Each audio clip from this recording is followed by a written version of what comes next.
Hello friends, चलिए बात करते हैं अब express and implied conditions and warranties की।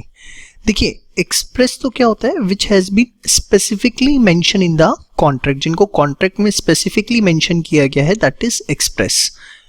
इम्प्लाइड, इम्प्लाइड क्या है?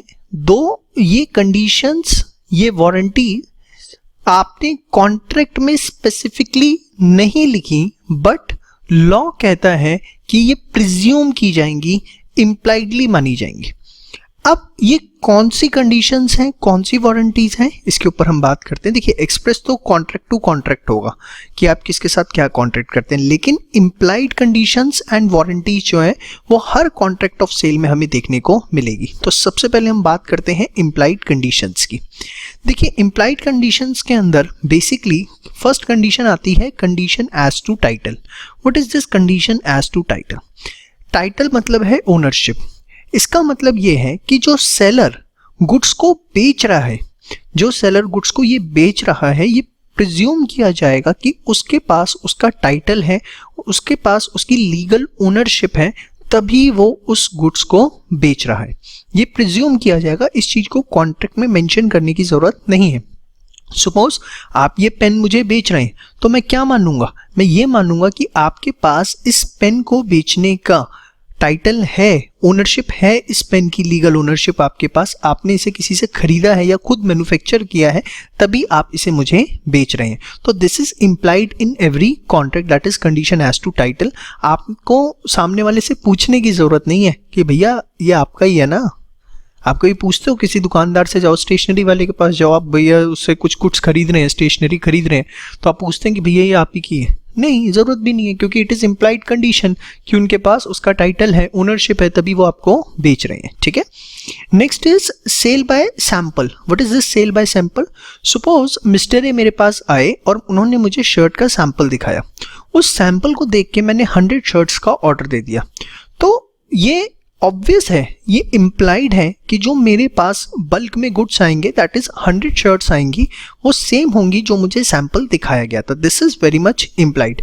ये मुझे पूछने की जरूरत नहीं है कि जो आप माल भेजोगे वो सैंपल जैसा ही होगा ना, ऊपर नीचे तो नहीं होगा। आप मेरी बात समझ रहे हैं? कल दिन मेरे पास माल आ गया और वो सेम है, सैंपल नहीं है, तो I have the right to repudiate the cancel, to repudiate the contract, that is to cancel the contract। समझ में आई बात?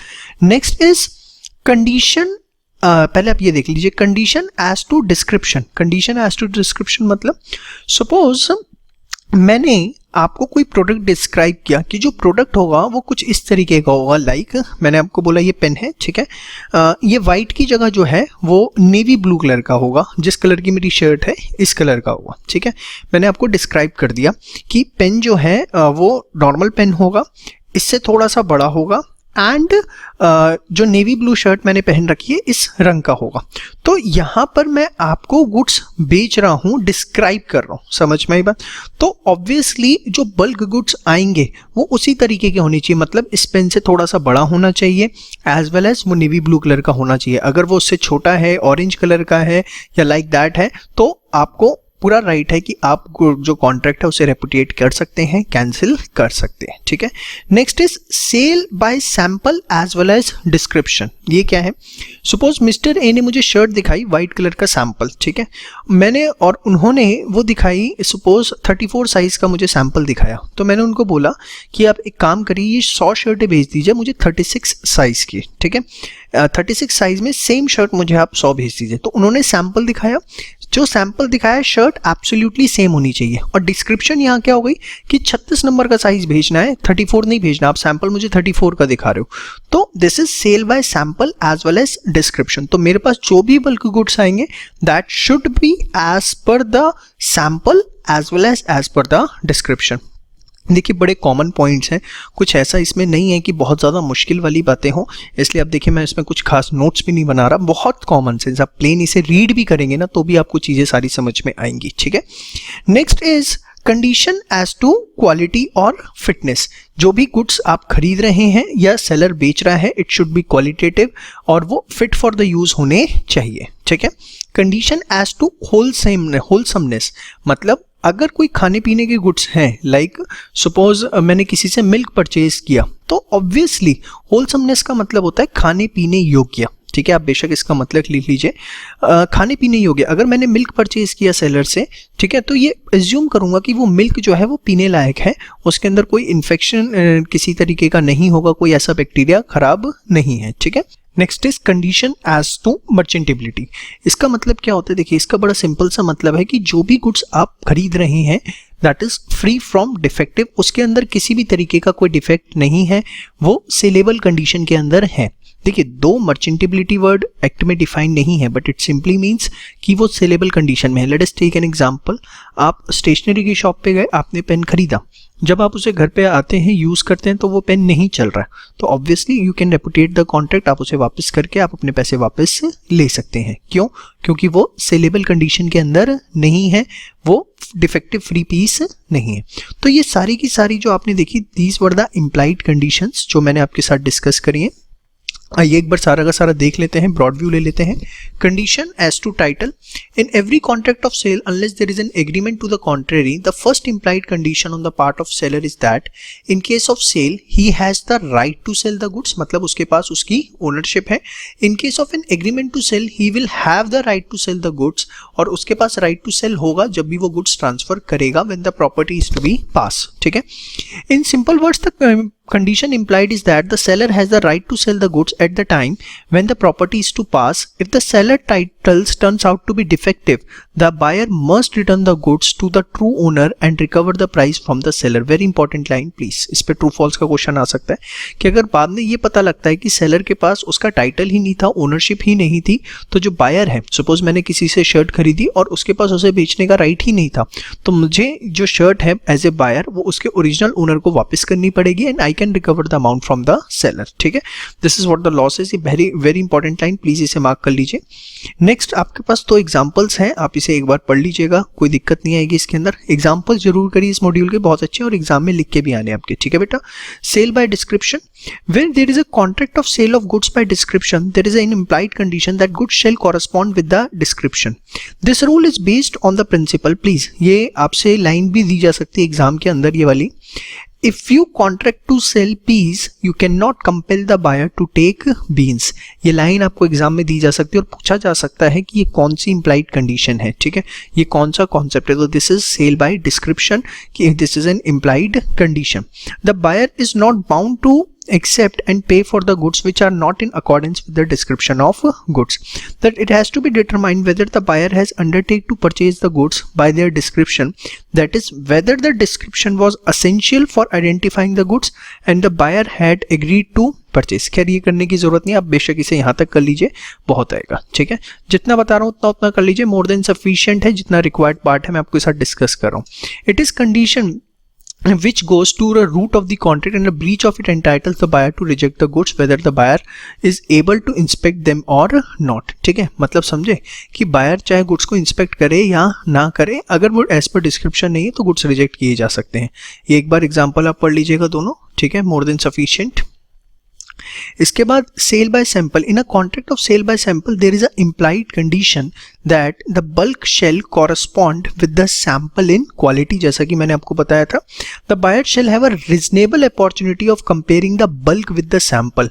सेलर ने अपॉर्चुनिटी दी थी किसको, बायर को, कि वो बल्क को सैंपल के साथ कंपेयर कर सके, ठीक है। आप देखिए जरा, एक एग्जाम्पल मैं यहाँ पे पढ़ देता हूँ। In case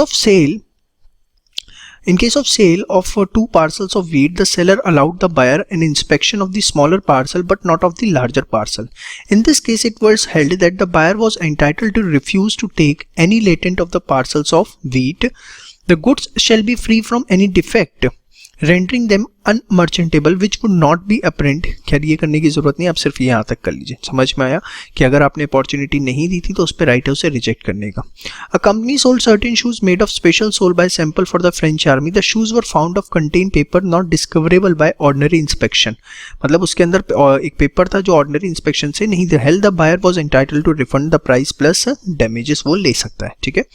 फिर sale by sample as well as description, where the goods are sold by sample as well as by description, the implied condition is that the bulk of the goods supplied shall correspond with both the sample and the description. In case the goods correspond with the sample but do not tally with the description or vice versa, the buyer can repudiate the contract. एक बार just example read कर लीजिए, बहुत simple से examples हैं इसके अंदर और ये एग्जाम में कोट करेंगे तो अच्छा रहेगा। बहुत इंपॉर्टेंट टॉपिक है, क्वेश्चन आना कोई बड़ी बात नहीं है इसके ऊपर।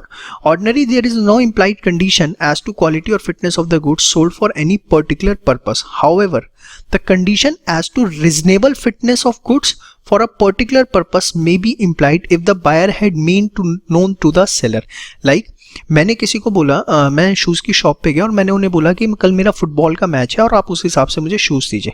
अब मेरा शूज़ उन्होंने दे दिए, डिस्क्राइब कर दिया। जैसे ही उस शूज़ को पहन के फुटबॉल मैच मैंने खेलना शुरू किया, अभी पहली किक मारी थी कि जूता बीच में से 2 हो गया, ठीक है।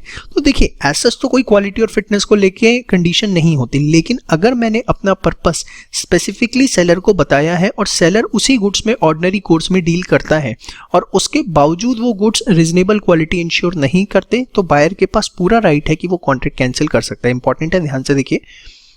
However, the condition as to reasonable fitness of goods for a particular purpose may be implied if the buyer had made known to the seller the purpose of his purchase and relied upon the skill and judgment of the seller to select the best goods, and the seller has ordinarily been dealing in those goods. अगर seller उन goods में ordinary deal करता है, buyer ने उसके ऊपर rely किया है उसके स्किल्स पर और उसने उसे अपना मकसद बता दिया था, तीनों बातें अगर पूरी होती हैं तो उसके पास पूरा, बायर के पास पूरा राइट है। Even the implied condition will not apply if the goods have been sold under a trademark और a patent name.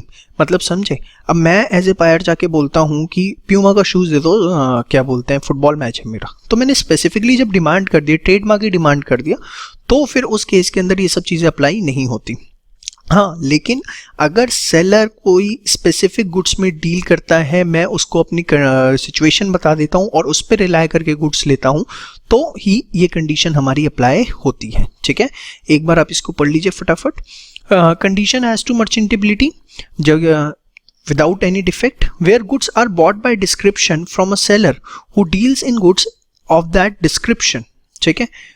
whether there is an implied condition that goods shall be of merchantable quality, बहुत general line लिखी है। एक example से देखिए जरा। If a person order motor horns for a manufacture of horns from a manufacturer of horns, हमने एक order किया मोटर हॉर्न किससे, जो कि उसका मैन्युफैक्चरर है, and the horn supplied are scratched and damaged owing to bad packing, he is entitled to reject as unmerchantable. समझ में आई बात? क्यों? क्योंकि वो फ्री फ्रॉम डिफेक्ट नहीं है।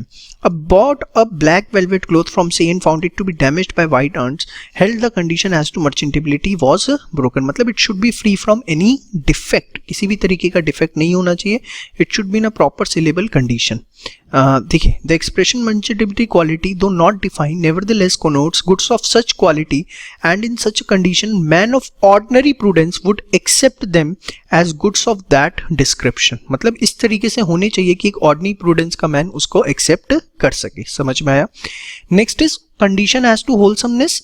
In case of eatables and provisions, in addition to the implied condition as to merchantability, there is another implied condition that goods shall be wholesome, that is खाने पीने योग्य। आप ये एग्जाम्पल एक बार पढ़ लीजिए। A supplied F with milk, the milk contained typhoid germs, F wife consumed the milk and was infected and died, hell there was a breach of contract as to fitness and A was liable to pay damages। ठीक है, तो ये आपने मेरे साथ सारी की सारी बेटा इम्प्लाइड कंडीशंस जो है वो पढ़ी।